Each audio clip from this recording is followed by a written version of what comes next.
भी सोचा है कि क्यों ऋषि, मुनि, योगी और स्वयं भगवान विष्णु तक इस विशेष समय को इतना महत्वपूर्ण मानते थे। आज हम आपको एक ऐसी दिव्य कथा सुनाने जा रहे हैं जिसे सुनकर आपकी आंखें खुल जाएंगी, आपका मन जाग उठेगा और आपके भीतर एक नई ऊर्जा का संचार होगा। ये सिर्फ एक कहानी नहीं बल्कि एक ऐसा गुप्त ज्ञान है जिसे जानने के बाद आपका जीवन पहले जैसा नहीं रहेगा। आपने शायद सुना होगा कि ब्रह्म मुहूर्त में उठने से बुद्धि तेज होती है, शरीर स्वस्थ रहता है और सफलता प्राप्त होती है। लेकिन क्या आपने कभी यह जाना कि इस समय में ध्यान करने से आपको अपने पूर्व जन्मों की झलक मिल सकती है?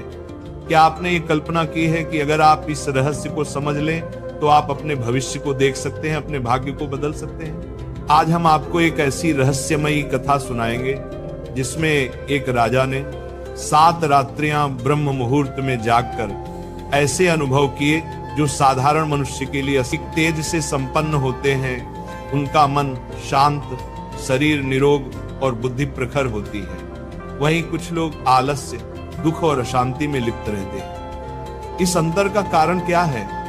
क्या इसका संबंध जागरण के समय से है? क्या ऐसा कोई विशेष समय है जब ब्रह्मांड की दिव्य ऊर्जा मानव के लिए सहज सुलभ हो जाती है? भगवान विष्णु मंद मुस्कान के साथ बोले, हे नारद, तुमने बहुत ही गूढ़ प्रश्न किया है। यह भेद साधारण नहीं बल्कि अत्यंत महत्वपूर्ण है। इसका रहस्य ब्रह्म मुहूर्त में छिपा हुआ है। यह वही समय है जब ब्रह्मांड की समस्त सकारात्मक ऊर्जा पृथ्वी पर बहने लगती है। यह मुहूर्त देवताओं, नश्यों और सिद्ध पुरुषों का प्रिय समय है। इस काल में जो जागता है वह स्वयं ब्रह्मांड की दिव्यता को अपने भीतर समाहित कर सकता है। नारद मुनि ने फिर प्रश्न किया, हे प्रभु, यदि ब्रह्म मुहूर्त इतना शक्तिशाली है तो कृपया मुझे एक ऐसी कथा सुनाइए जिससे इसका वास्तविक प्रभाव स्पष्ट हो सके। भगवान विष्णु बोले, होगा। राजा ने निश्चय किया कि वह अगली ही सुबह ब्रह्म मुहूर्त में उठेगा और ऋषि के बताए मार्ग का अनुसरण करेगा। अगली भोर जब पूरा महल गहरी नींद में था, राजा चंद्रकेतु अपनी शैया से उठा। उसने देखा कि आकाश में हल्की चांदनी फैली थी और ठंडी हवा बह रही थी। उसने गंगा जल से स्नान किया और ध्यान करने बैठ गया। पहले कुछ मिनटों तक उसका मन इधर उधर भटकता रहा। कभी उसे राज्य की चिंताएं सताने लगी तो कभी नींद का प्रभाव हावी हो गया, परंतु वह हार मानने वालों में से नहीं था। उसने ऋषि द्वारा बताए गए एक विशेष मंत्र का जाप किया, ओम नमो भगवते वासुदेवाय नमः। कुछ ही क्षणों में उसके भीतर एक दिव्य शांति का अनुभव होने लगा। जैसे जैसे वह मंत्र का जाप करता गया वैसे वैसे उसका चित्त स्थिर होने लगा। जब वह ध्यान से उठा तो उसने अनुभव किया कि उसका मन पहले से अधिक हल्का और शांत है। ऐसा प्रतीत हो रहा था जैसे कोई अदृश्य शक्ति उसे स्नेहपूर्वक आलिंगन कर रही हो। राजा अत्यंत प्रसन्न हुआ और अगले दिन पुनः ब्रह्म मुहूर्त में जागने का संकल्प लिया। उसने वर्षि को अपने अनुभव के बारे में बताया। वर्षि मुस्कुराए और बोले, राजन, ये तो बस प्रारंभ है। यदि तुम इसी प्रकार निरंतर ब्रह्म मुहूर्त में जागकर साधना करते रहोगे तो कुछ ही समय में तुम्हें दिव्य रहस्यों की अनुभूति होने लगेगी। राजा चंद्रकेतु चकित था। उसने जिज्ञासावश पूछा, हे भगवान, यह दिव्य रहस्य कौन से हैं? क्या मैं इन्हें समझ सकता हूं?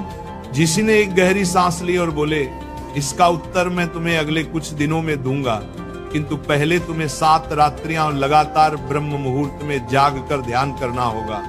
यदि तुम इस परीक्षा में सफल हुए तो तुम्हें वह रहस्य मिलेगा जो समस्त संसार के लिए दुर्लभ है। राजा ने संकल्प लिया कि वह इस परीक्षा को अवश्य पूर्ण करेगा।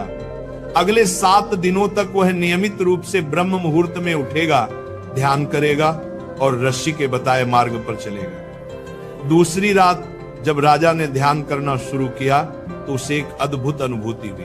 पहले तो मन में असंख्य विचार उमड़ने लगे, राज्य की सुरक्षा, प्रजा का कल्याण, भविष्य की योजनाएं। किंतु जैसे ही उसने अपनी दृष्टि को स्थिर किया और ऋषि द्वारा दिया गया मंत्र दोहराने लगा, ओम नमो भगवते वासुदेवाय, सक्षम हो जाता है। राजा का पूरा शरीर रोमांचित हो उठा। जब वह ध्यान से बाहर आया तो उसकी आंखें आश्चर्य से भरी हुई थी। क्या सचमुच ब्रह्म मुहूर्त इतना शक्तिशाली है कि मनुष्य को उसके जन्मों का रहस्य प्रकट कर सकता है? उसे यह जानने की तीव्र इच्छा हुई कि अगले दिन की साधना में उसे और क्या अनुभव होगा। चौथी रात राजा ने जैसे ही ध्यान करना शुरू किया, उसे अपने हृदय में एक दिव्य प्रकाश का अनुभव हुआ। यह प्रकाश अत्यंत कोमल किंतु असीम ऊर्जा से भरा हुआ था। तभी एक गूंजता हुआ स्वर सुनाई दिया, हे राजन, यह प्रकाश तुम्हारी आत्मा का वास्तविक स्वरूप है। मनुष्य अपने शरीर को ही सत्य मानकर चलता है, किंतु आत्मा ही उसका वास्तविक अस्तित्व है। ब्रह्म मुहूर्त में साधना करने से आत्मा का बोध होता है। राजा का हृदय श्रद्धा से भर गया। उसने कभी नहीं सोचा था कि आत्मा का बोध इतना स्पष्ट रूप से संभव हो सकता है। पांचवी रात राजा ध्यान में बैठते ही किसी अन्य स्थान पर पहुंच गया। वहां उसने अपने ही नगर को देखा, किंतु यह नगर वर्तमान से भिन्न था। नगर के द्वार पर एक विशाल सेना खड़ी थी। सैनिक अस्त्र शस्त्रों से सुसज्जित थे और आक्रमण की तैयारी कर रहे थे। राजा भयभीत हो उठा, ये क्या हो रहा है? यह दृश्य मेरे नगर का है, किंतु यह समय तो अभी आया नहीं।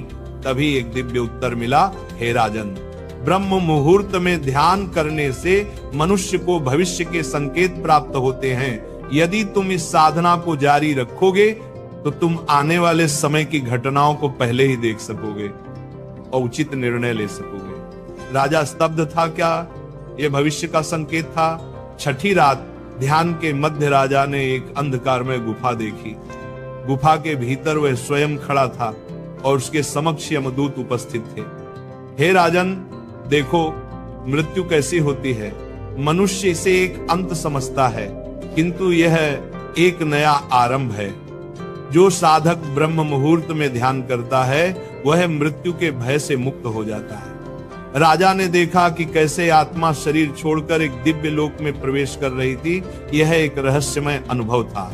सातवीं रात जब राजा ध्यान में बैठा तो उसने एक विशाल आकाशीय मंडल देखा जिसमें भगवान विष्णु स्वयं विराजमान थे।